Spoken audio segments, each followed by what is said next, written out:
Allô, allô, ici Pierre le Messager. Alors nous y voilà, à cette fameuse capsule concernant la foi. On va voir dans la parole de Dieu, bien entendu, et non la parole d'un homme. Hallelujah. Euh, Qu'est-ce que la foi véritable et d'où vient-elle cette foi véritable? Alors, j'ai tout mis ça sur le computer au lieu de fouiller la parole de Dieu et perdre du temps. Alors, on a ça sur le computer. Hébreux chapitre 1. On y va.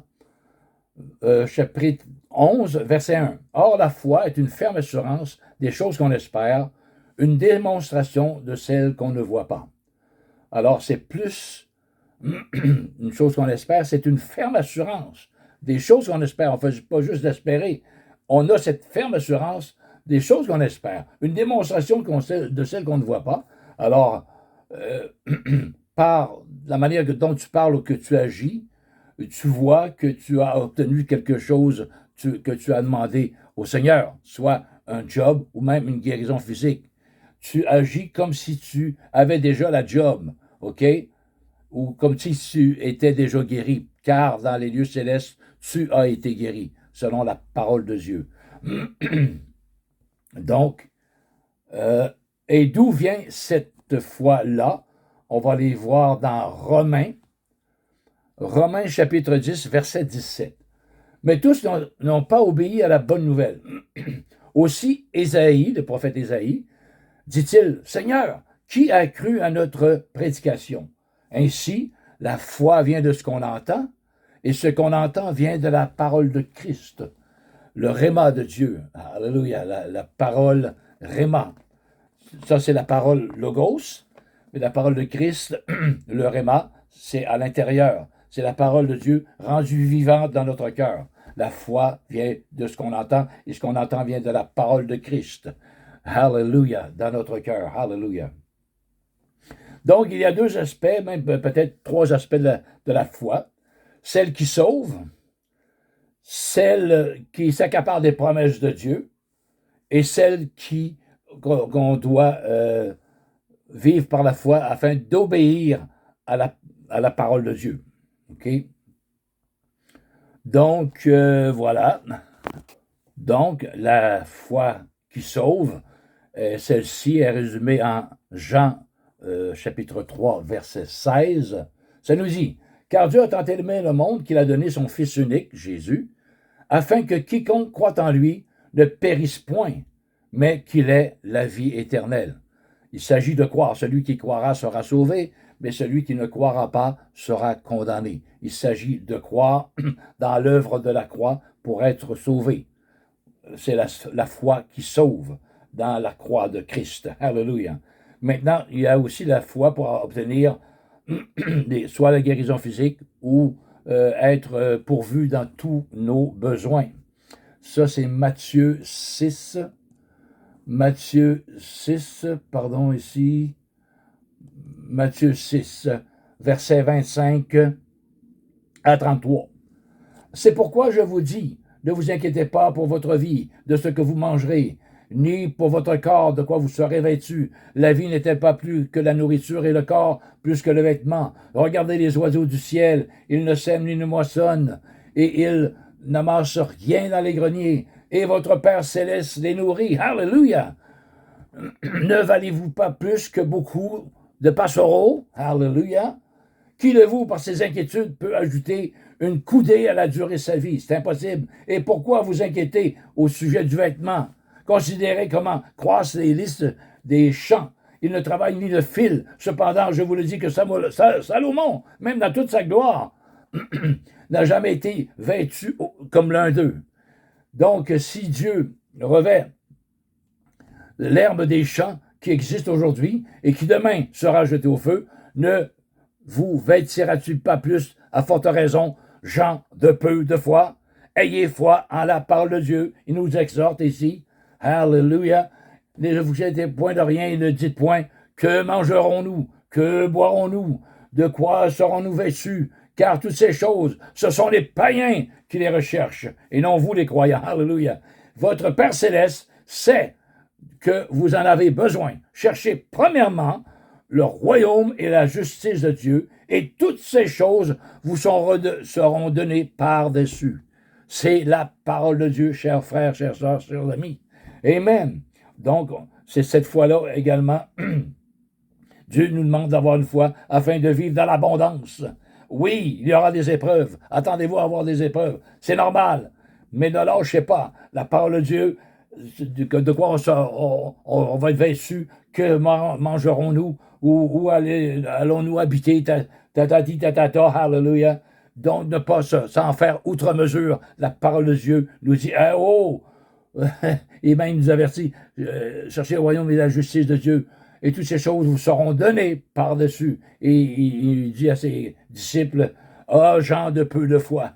Oh, comme moi aussi, premièrement, je peux avoir peu de foi.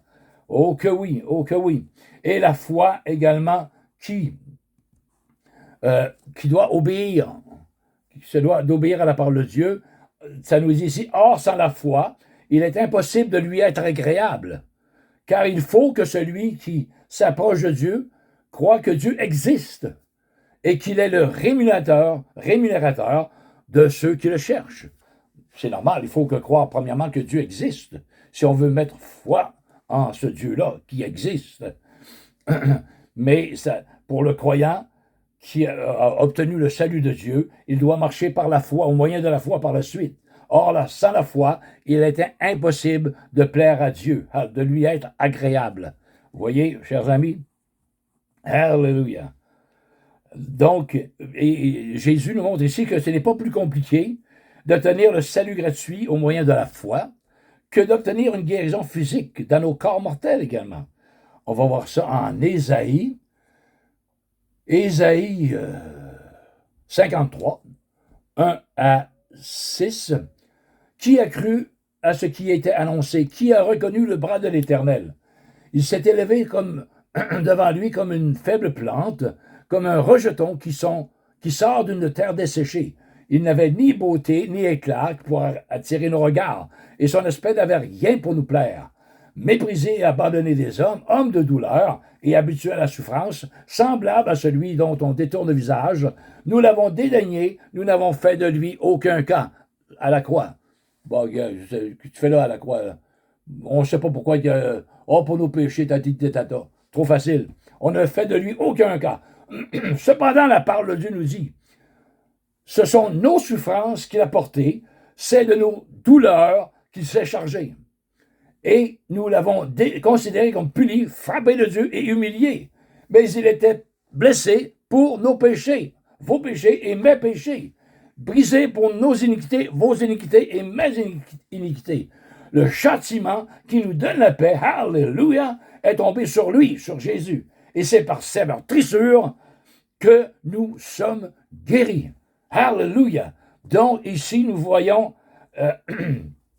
la foi, les deux aspects, le salut de Dieu pour nos âmes et la guérison physique pour nos corps mortels. Dans ce chapitre 53 de Ésaïe. Oui, même on va voir dans l'Ancien Testament, on va aller voir que dit dans le Nouveau Testament, qui résume ça aussi, mais dans le Nouveau Testament. Alors, c'est dans Matthieu 9, 2 à 7.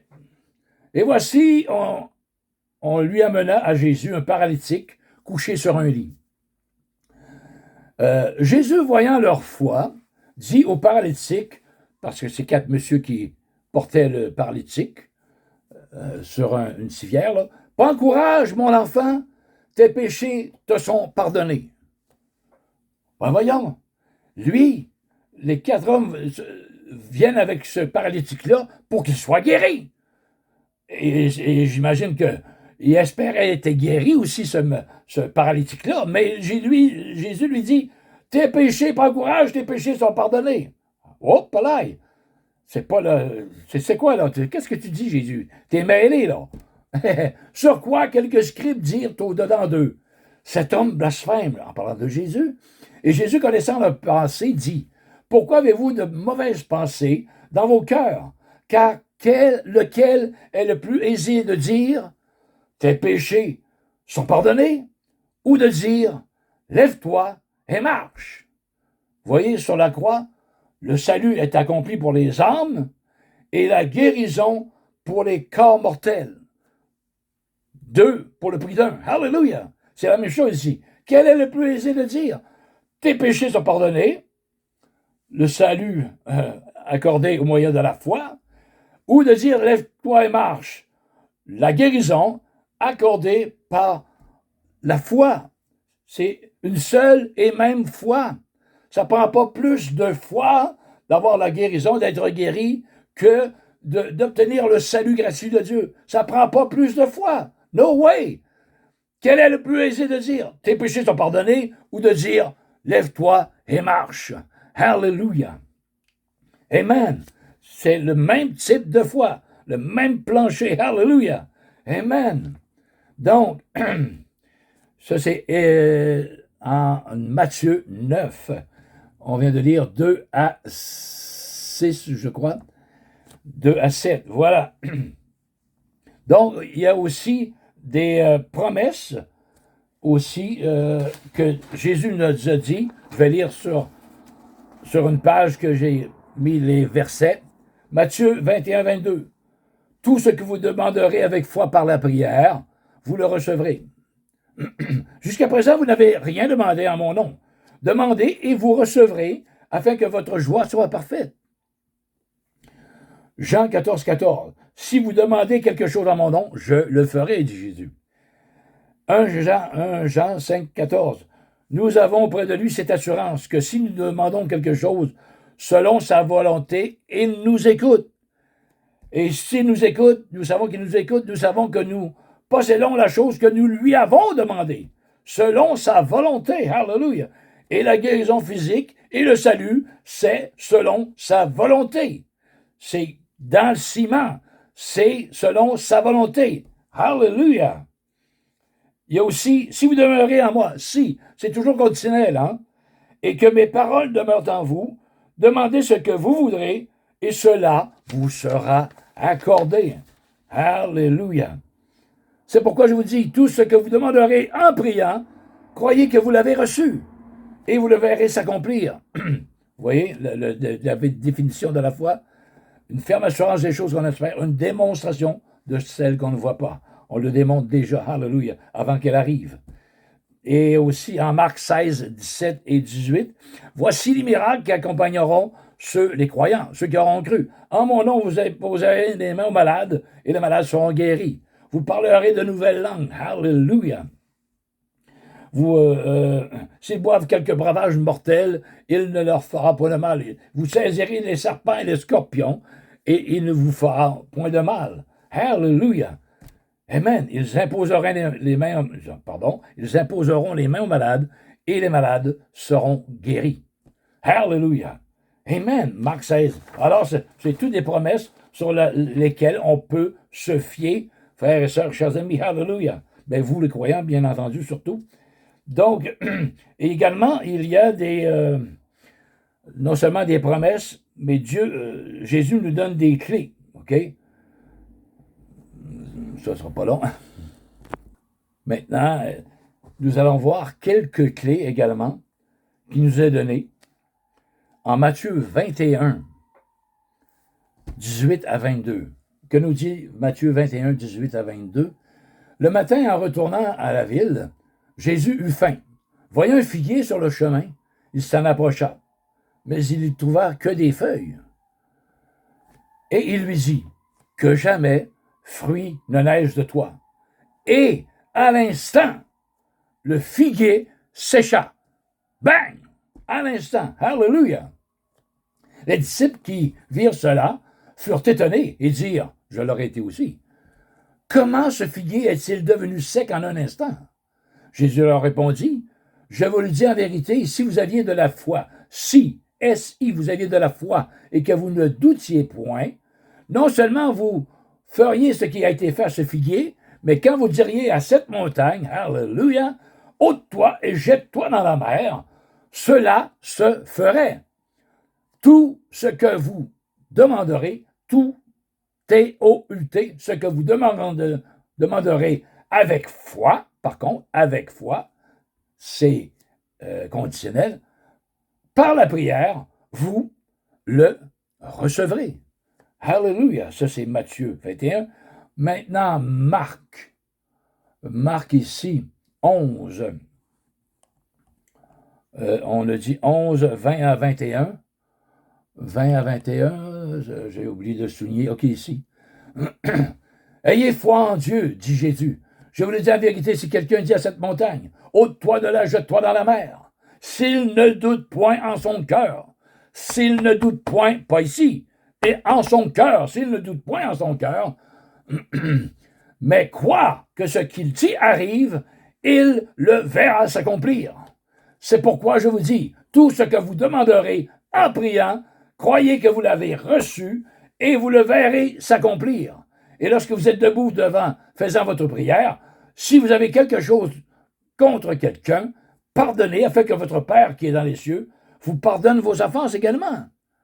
Pas pour rien que c'est là. Mettez-vous en règle avec les autres avant de demander, d'opérer par la foi pour demander les choses de Dieu.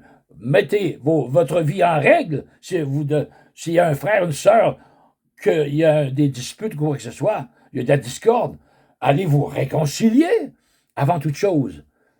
C'est pas pour rien que c'est là, parce que ça peut occasionner un blocage sinon. Oh que oui. Mais si vous ne pardonnez pas, votre Père qui est dans les cieux ne vous pardonnera pas non plus vos offenses. C'est très, très, très, très important, frères et sœurs. Alléluia. Ça peut nuire à la demande au moyen de la foi. Ça peut nuire. Alléluia. Et Luc 11, il leur dit encore, Jésus, si l'un de vous a un ami et qu'il aille le trouver au milieu de la nuit pour lui dire, ami, prête-moi 3 pains, car j'ai un de mes amis qui est arrivé de voyage chez moi et je n'ai rien à lui offrir. Et si de l'intérieur de sa maison, cet ami-là répond, ah, ne m'importune pas, nous sommes déjà couchés, la porte est déjà fermée, mes enfants et moi, nous sommes au lit, je ne peux me lever pour te donner des pains. Alléluia. OK. Je vous le dis, même s'il ne se lève pas pour lui donner, parce que c'est son ami, il se lèverait à cause de son importunité et lui donnerait tout ce dont il a besoin. On doit importuner le maître. N'ayez pas peur de le déranger. Nous devons importuner le maître. Alléluia. On n'a pas, on importune. Ah, Seigneur, ta parole nous dit ça, j'ai besoin de ça. Tu vas me l'accorder, je talonne encore. Importuner le maître. Alléluia. Et moi, je vous dis, demandez et l'on vous donnera. Cherchez et vous trouverez. Frappez et l'on vous donnera. Car quiconque, c'est la logique, car quiconque demande reçoit. Celui qui cherche trouve, et l'on ouvre à celui qui frappe. Logique! Alléluia! 1 plus 1 égale 2. Quel est parmi vous le père qui donnera une pierre à son fils s'il lui demande du pain? Ou s'il demande un poisson, lui donnera-t-il un serpent au lieu de poisson? Allô? Alléluia! Ou s'il demande un œuf, lui donnera-t-il un serpent? Hop là!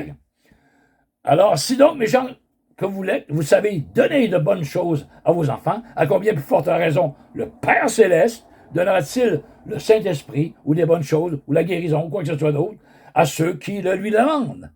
Amen, hallelujah. Merci Père, hallelujah.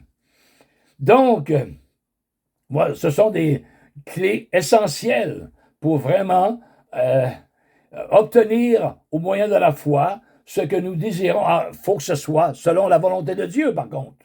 Si quelqu'un demande selon la volonté de Dieu, il lui sera donné. Hallelujah. Et non demander pour obtenir des choses vaines qui ne seront pas vraiment utiles pour notre vie, pour notre marche chrétienne ou quoi que ce soit. Oh non, non, non, non, non. Dieu sait de quoi nous avons besoin. Hallelujah. Mais il veut que l'on demande. Comme 2 aveugles à un moment donné, il dit, ah, Seigneur, Seigneur, oh, aie pitié de nous. Le Seigneur avance vers eux, il dit, que voulez-vous que je fasse, que je vous fasse? Là, ben là, Seigneur, allô, toi, je vois rien. Ah, OK. Alors qu'il vous soit fait selon votre foi. Il lui demande, croyez-vous que je puisse faire cela? Avant toute chose, il a demandé ça aux aveugles. Les aveugles ont dit, oui, nous le croyons. Qu'il vous soit fait selon votre foi. cela vous incombe. Alléluia. Moi, je veux et je peux et je veux guérir. Alléluia. Vous demandez la guérison, qu'il vous soit fait. Tu crois que je peux le faire? Qu'il vous soit fait selon votre foi. Amen. Hallelujah. Car celui qui cherche trouve, celui qui frappe, on lui ouvre, et celui qui demande reçoit. Très basic logique. Basic logique. Hallelujah. Amen. Alors, comme conclusion, pourquoi semble-t-il plus facile de croire que nos péchés sont pardonnés que de croire que nos corps puissent recevoir la guérison? Pourtant, on l'a lu tantôt, quel est le plus aisé de dire tes péchés sont pardonnés, te le salut maintenant, que de dire lève-toi et marche, tu es guéri maintenant. Ésaïe 53, Amen. Par son sang, nous avons été justifiés, hallelujah. Le châtiment qui nous procure la paix est retombé sur lui. Et c'est par sa meurtrissure que nous sommes guéris. Et le salut de notre âme et la guérison de notre corps physique. C'est tout un inclus. Alléluia. Gloire à Dieu. Tout un inclus. Alors, la conclusion. La conclusion, on va le voir même avant de... Dans Marc. C'est dans Marc. Est-ce que je l'avais celle-là? Pardon. Marc. Ça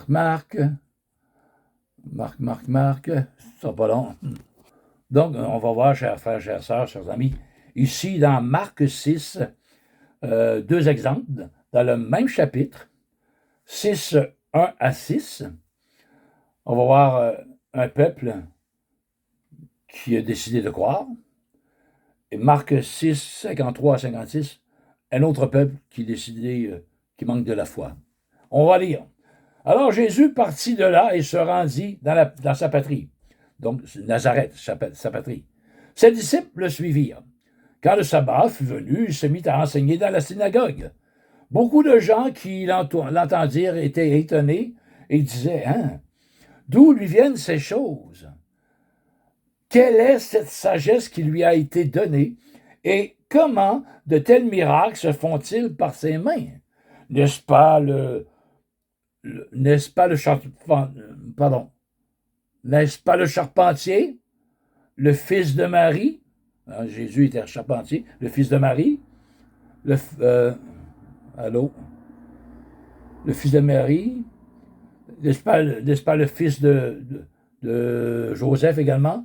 Et ses frères, Jacques, Jose, Jude et Simon, ne sont-ils pas parmi nous, ainsi que ses frères, ne sont-elles pas parmi nous, ses sœurs, c'est-à-dire, ses frères et ses sœurs?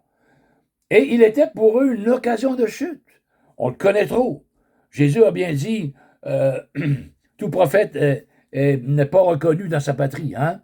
Il va le dire ici. Mais Jésus leur dit, un prophète n'est méprisé que dans sa patrie, parmi ses parents et dans sa maison.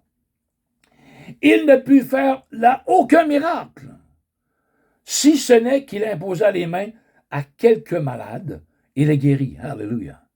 Et il s'étonnait de leur incrédulité. Il s'étonnait de leur incrédulité. Alléluia. Amen. Jésus parcourait les villages enseignant, etc., etc. Maintenant, un peu plus loin, dans Marc 6 également, nous sommes à Nazareth, donc nous allons déménager à Génézareth, versets 53 à 56, à Génézareth maintenant. Après avoir traversé la mer, ils vinrent dans le pays de Génézareth, et ils abordèrent. Quand ils furent sortis de la barque, les gens ayant aussitôt reconnu Jésus, à Nazareth, on le connaissait, OK? Comme le fils de Joseph, ses frères, ses sœurs sont parmi nous, sa mère, c'est Marie, on le connaissait. Mais là, Génézareth, ils l'ont reconnu comme le Fils de Dieu. À Nazareth, comme le Fils de l'homme. Mais là, ils l'ont reconnu comme le Fils de Dieu. Ils ont reconnu Jésus.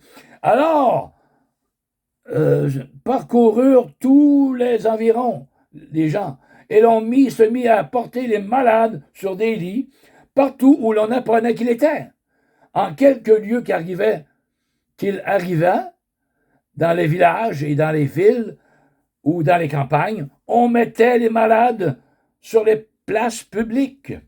Et on le priait de leur permettre seulement de toucher, hallelujah, toucher le bord de son vêtement, et tous ceux qui le touchaient et qui étaient guéris. On voit la différence? C'est à cause de votre incrédulité.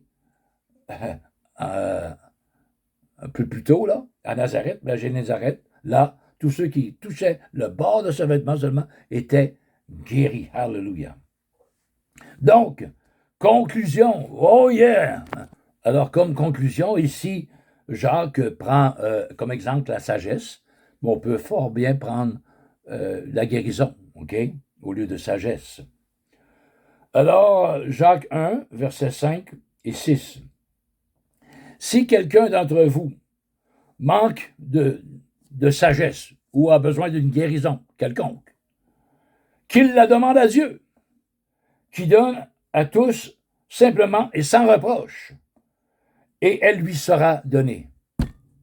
Sa guérison lui sera donnée. Hallelujah. Mais qu'il la demande avec foi. Oh, mais qu'il la demande avec foi. Sans douter, car celui qui doute est semblable au flot de la mer, agité par le vent et poussé de côté et d'autre. Alors qu'un tel homme ne s'imagine pas qu'il recevra quelque chose du Seigneur. C'est un homme irrésolu, inconstant dans toutes ses voies. Hallelujah! Il ne faut pas s'imaginer de recevoir quoi que ce soit si on n'a pas une foi ferme. Hallelujah! Les personnes qui ont demandé d'être guéries dans la parole de Dieu, bien souvent, ils le suppliaient, se jetaient à terre. Ô maître, qui suis-je pour aller te voir indigne ou quoi que ce soit? Mais il voulait, hallelujah, avoir la guérison pour quelqu'un d'autre. Il va avoir leur guérison, il va avoir leur vision, mais se jetant par terre, le suppliant. Vous voyez qu'avec quel cœur les personnes allaient le voir. Et Jésus, bien souvent, il disait, crois-tu que je peux faire cela? Oui, nous le croyons. Hallelujah. Alors, qu'il te soit fait selon ta foi. Hallelujah. Sois guéri, ma femme, ta foi t'a guéri. Hallelujah. Celle qui a touché le bord de son vêtement. Hallelujah. Car elle se disait en elle-même, si je puis seulement toucher le bord de son vêtement, je serai guéri. Hallelujah. Amen. Donc, c'est pas moi à juger, car je suis un homme tout comme vous. Ceux qui n'ont pas obtenu de guérison, quoi que ce soit, je suis un homme comme vous, je suis dans le paquet, hallelujah. Je me parle à moi-même, amen, et hallelujah. Mais Dieu me dit, le Seigneur, l'Esprit me dit tout simplement de prêcher sa parole et uniquement sa parole et de ne pas m'appuyer sur des, c'est à cause de, je crois que, Titi, anyway, Dieu est Dieu et sa parole ne retourne pas à elle sans avoir fait son effet. Alléluia. Le ciel et la terre vont passer, mais sa parole ne passera jamais. Donc, celui qui cherche, trouve. Celui qui demande, reçoit. Et celui qui frappe, on lui ouvre. Amen. Alléluia. Si vous avez quelques questions, quoi que ce soit, ne vous gênez pas en commentaire. Et ça me fera plaisir également de prier avec vous et pour vous. Pour une raison quelconque. Alléluia. Soyez tous bénis. Et c'était Pierre le messager qui vous dit une seule chose, c'est que Dieu vous aime et que je vous aime également. Ciao, soyez bénis. Amen.